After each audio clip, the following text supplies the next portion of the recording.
Oh, that's amazing. I can talk right to the camera. I'm sure that's what the people want. David, more of that. More cowbell, please.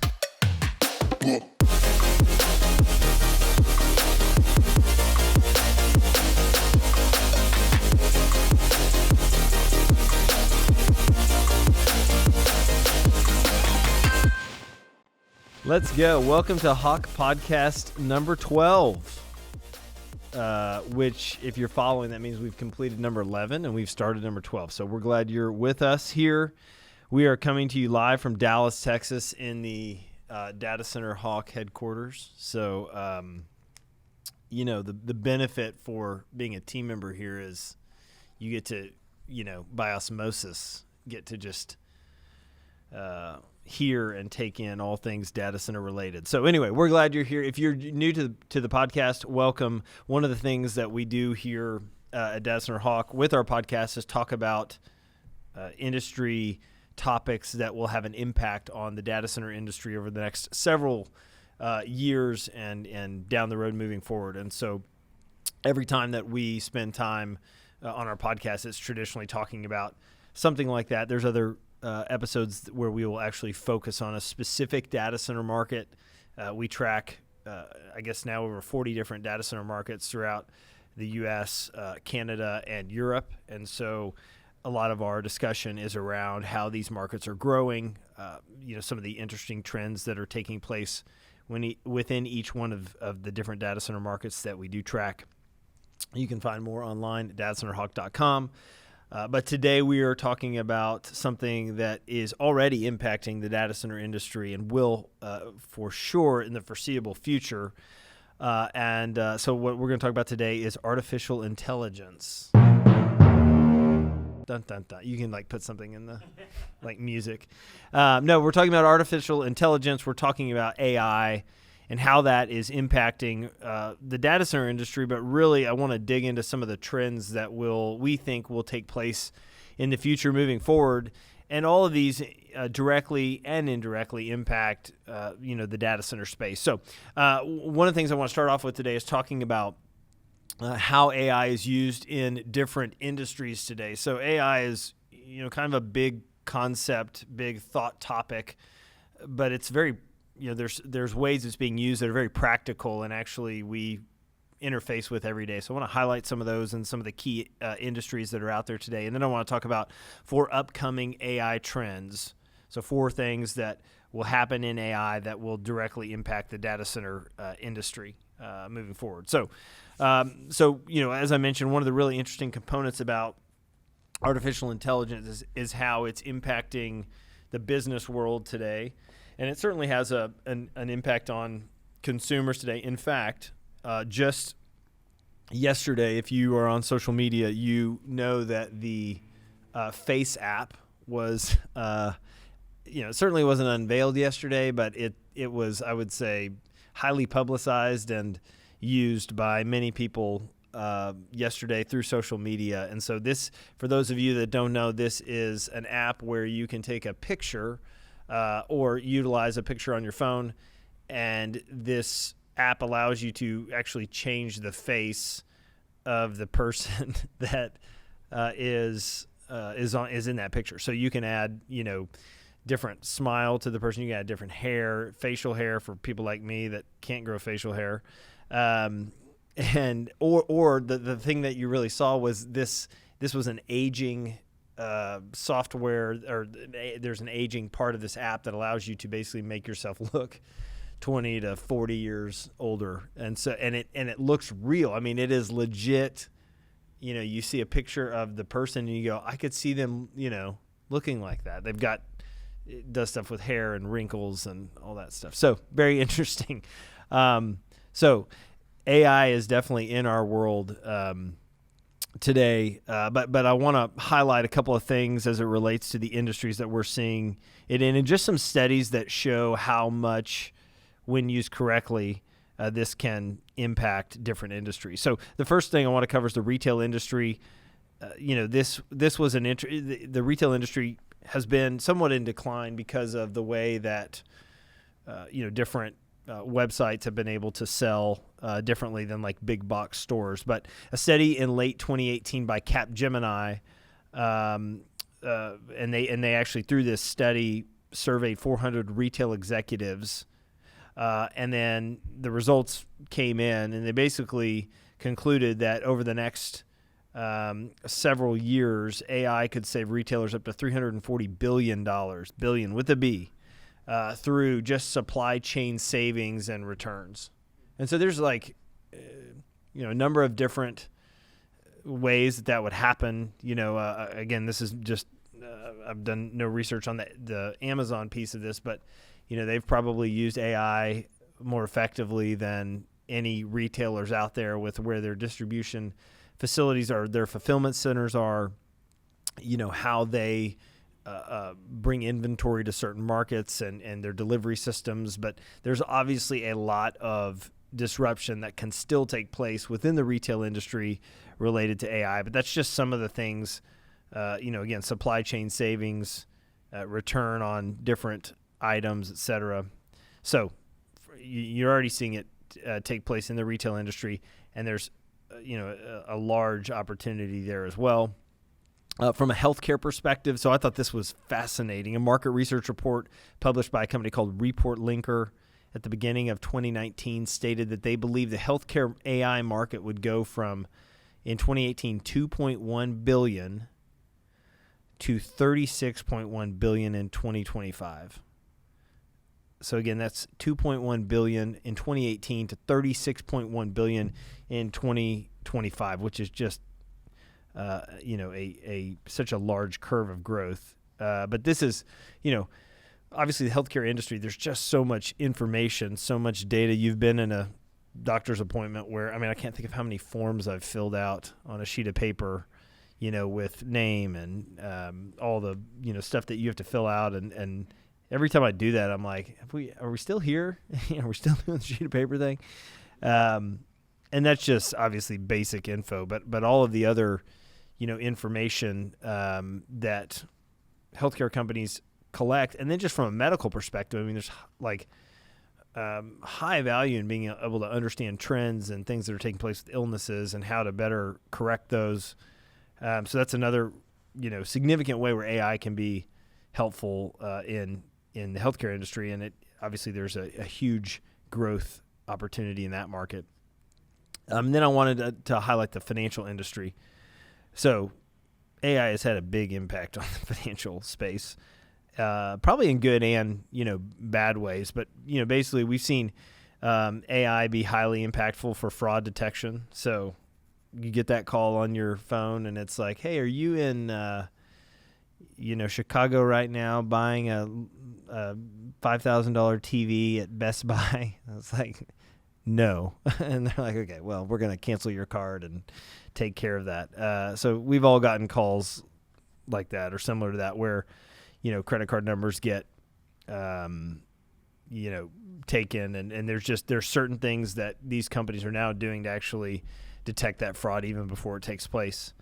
We've seen, obviously, the financial industry use AI as it relates to trading and, companies that are using this to analyze the market conditions and the algorithms that they use bring back data that helps them make the best trades associated with the information that they've analyzed and been provided. So it's a whole other, just side of things when you think about the financial space, how AI has been used there, et cetera. So the reason I bring those up is as we talk about trends and how it moves forward, that's some of the real life examples of how businesses are using AI to impact, the way that their businesses grow and the opportunities that they have in the market. And that certainly will continue and will grow. But I think it's really good to get our heads around, hey, how does this stuff actually play out from a business perspective? We use certain components here to help us make better decisions and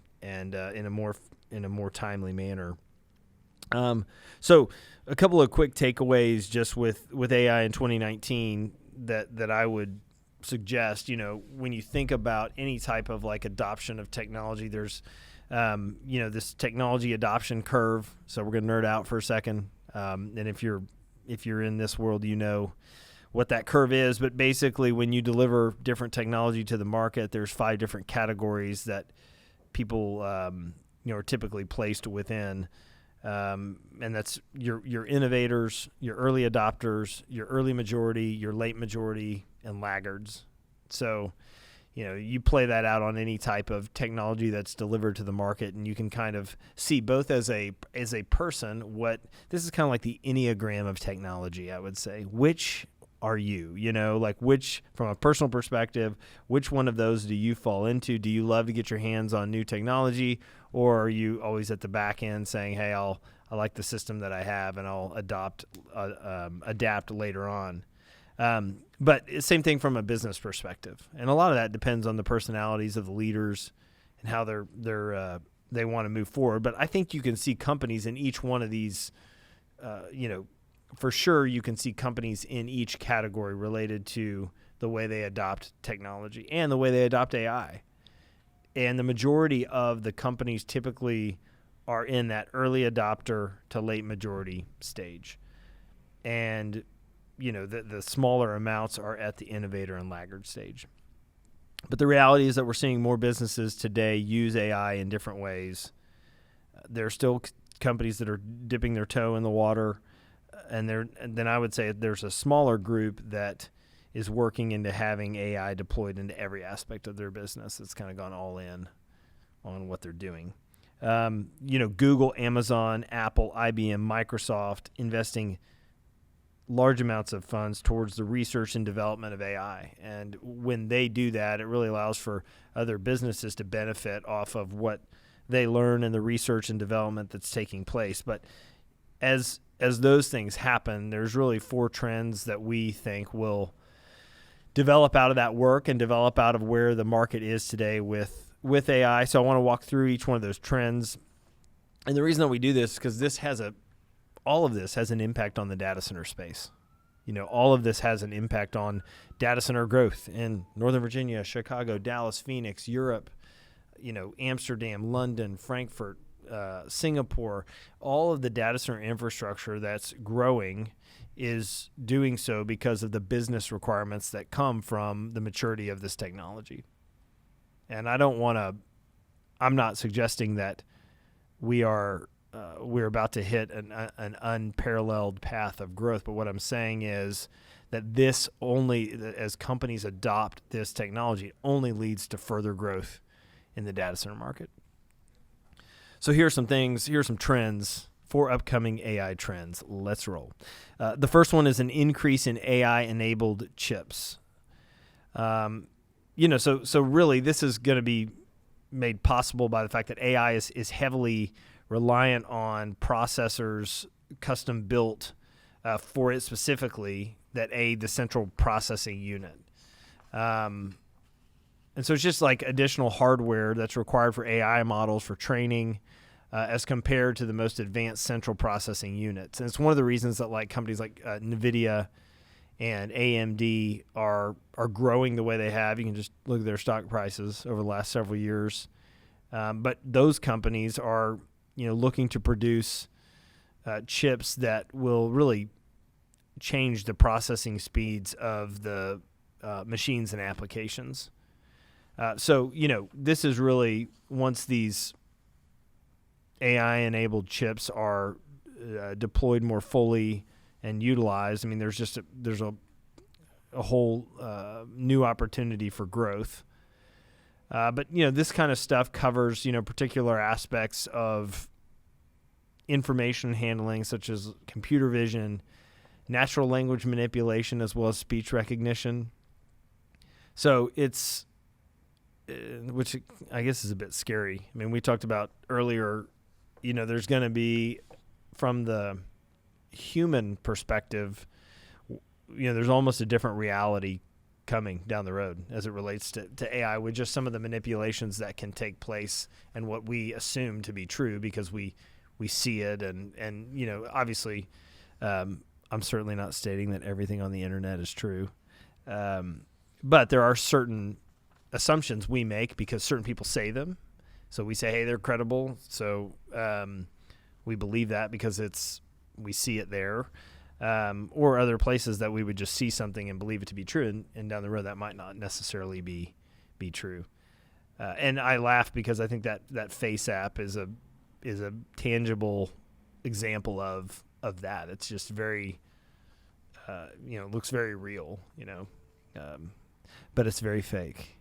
I looked at myself as an old person and I thought, oh my gosh, I'm thankful. I'm thankful. Yeah, please don't. Be the last podcast 12 would be it.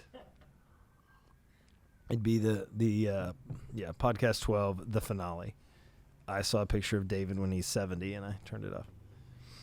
And y'all have old pictures too, everybody out there. So, if there is an old picture of me up here, do it to yourself. And so anyway, there will be an increase in AI-enabled chips, and that will further the growth of the technology. So the second upcoming trend is there'll be a convergence of the Internet of Things. And so let me define what I'm saying here. Edge computing is something that we talk about a lot in the data center space.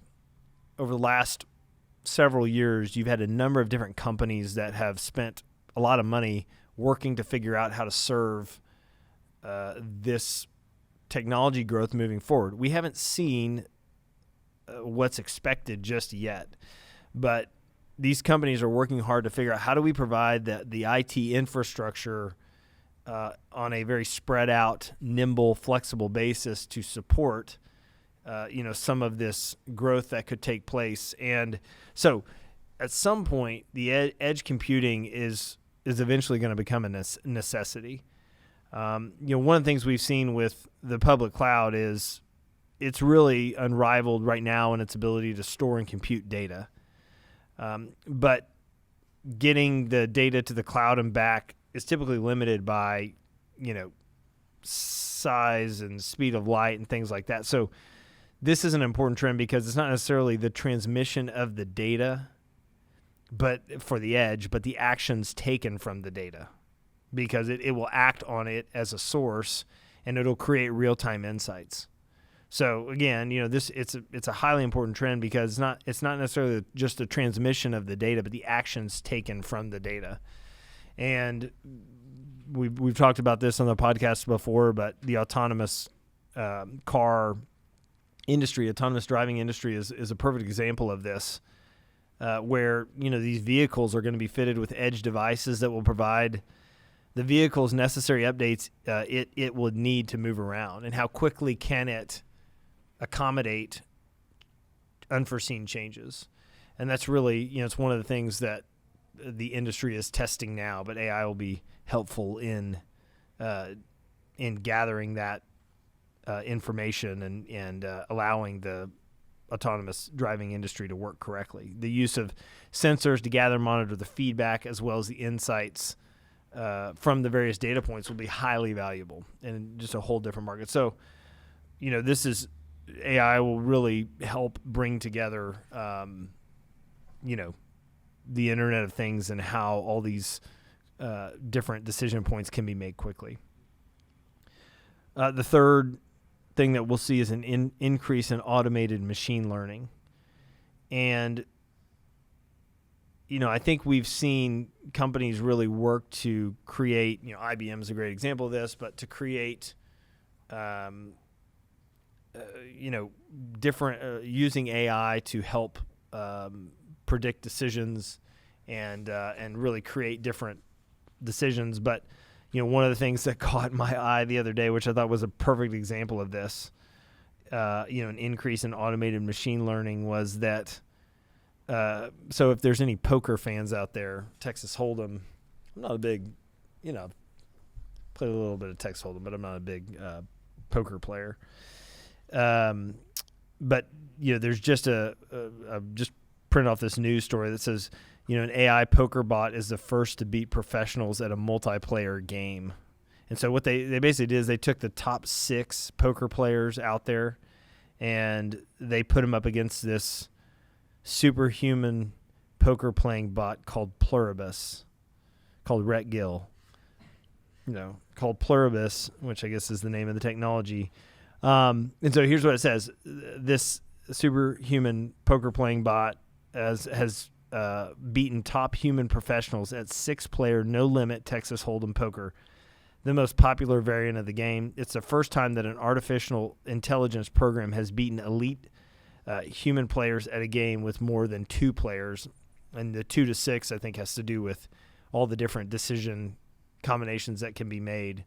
But I thought that was really interesting. Obviously, the poker side of it is whatever it is, but just the fact that they're able to get to that point where, you know, these are top level poker players, whatever it takes to get there, and you know, this